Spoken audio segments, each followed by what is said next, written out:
Now we head tonight to the hallowed ground of memory and renewal right here in New York. The new World Trade Center piercing the New York skyline, and there at the base, the new September 11th Memorial Museum, where you walk into all the disbelief and horror, the time capsule of that day America will never forget.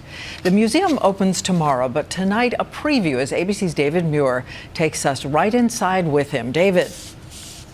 Diane, good evening. And what you're looking at is the last column. It became, as you'll remember, such a symbol of the first responders who raced to the scene. And in the days and weeks that followed, the numbers sprayed onto the side of the column representing those who were lost. As we walk down into the museum, the time there on the wall, 8:30 a.m.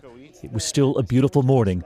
Then everything changed. This was Good Morning America, shortly after the first plane hit.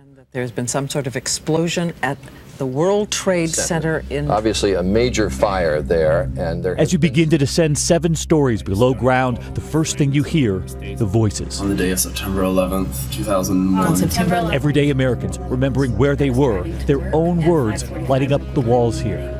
We were actually in a meeting when someone barged in and said, "Oh my God, the plane has just crashed." Minute by minute, it is all tracked on a map. Those flights, the moment they turn, when the hijackers take control.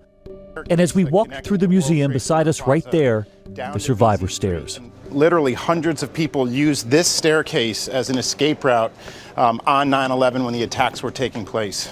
Running down these stairs to safety was a lifeline. Those stairs weigh 58 tons, the entire museum built around them.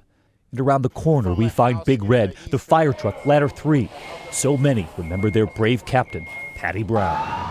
I'm on the 35th floor, okay? Okay. Just relayed to the command post.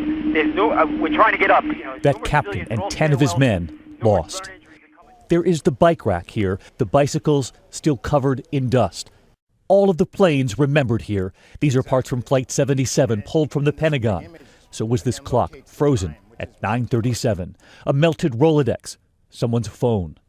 In one of the rooms, we discover a watch.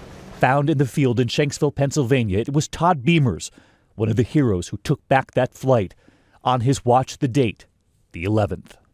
And there's Florence Jones, too, who barely escaped the South Tower. She took her shoes off to get out faster. She once told World News she had put them in a box under her bed. Now she's given her shoes to the museum. Howard Lutnick, who lost his brother and more than 650 employees at Cantor Fitzgerald, the only reason he wasn't there, it was his son's first day of kindergarten. So my wife and I took that first picture right outside of his school. His hair's a little wet behind the ears. He's got his little backpack on. His son, now graduating high school.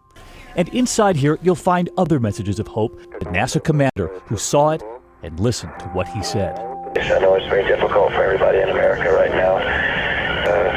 The country still looks good, and for New Yorkers, your city still looks great from up here.